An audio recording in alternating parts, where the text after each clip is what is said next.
baştan alalım abi. Allah'ın rahmeti, bereketi tüm Müslümanların, peygamber sevdalarının üzerine olsun inşallah. Rabbim hepsinden razı olsun. Bizleri mesceden sanatçı kardeşlerime sonsuz teşekkürler ediyorum. Rabbim kendilerinden razı olsun. Hani onun Değerli peygamber aşıkları, o bayrağı hava düşürmemek. yurt içinde Yani kendimiz ve yurt dışında Mevlid Nebi etkinliğimize teşrif eden kıymetli misafirlerimizi takdim etmek istiyoruz. Kendilerine hoş geldiniz, şeref verdiniz Nasıl diyor. buldunuz bu etkinlik? Etkinlik yani çok güzel bir şey oldu. Çok güzel. Yani böyle etkinlikler olması lazım. Aslında böyle şeyler olması lazım. Böyle Rabbim sağ olsun, boş şeyler olmuyor. Aslında böyle şeyler olsa ne güzel. Hani her zaman oluyor. Hani devamı daha iyi olur inşallah. Rabbim razı olsun. Allah razı olsun. Sizin soy isim?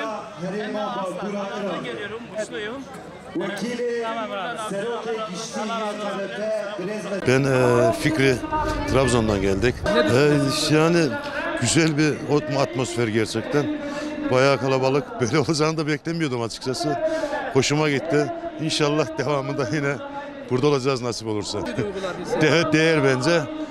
Daha da vallahi imkanımız olsa da her gün burada kalsak gibi geliyor bana sanki. Yani o kadar etkileyici yerleri de gezdik. Güzel yerleri var. Yani tavsiye ediyorum yani herkesin yani bu atmosferde olmasını isterim yani. Kesinlikle. Vallahi harika bir olay.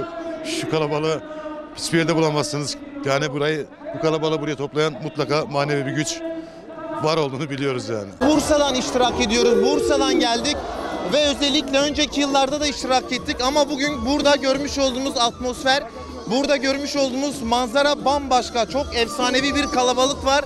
Özellikle bu şekilde böyle bu güzel programları düzenleyen Peygamber Sevdaları Vakfı'na çok teşekkür ediyoruz.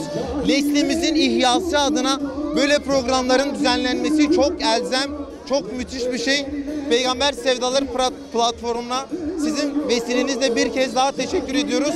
Biz buradan Bursa'dan geldik, Bursa'dan iştirak ediyoruz. İnşallah önümüzdeki yıllarda devam ederse tekrardan geleceğiz. Teşekkürler. Adım Erdoğan, Gümüşhaneliyim. Gümüşhane'den buraya geliyorum. Bu kutsal dava için, bu kutsal topluluk için buraya gelmeyi istedim. İlk kez geliyorum. Umarım son kez olmaz. Daha birçok yere gelme fırsatım olur. Gerçekten çok güzel bir ortam. Her mümin her mümine gencin buraya gelip katılmasını canı gönülden isterim. Umarım herkes gelip iştirak etmek durumunda kalır.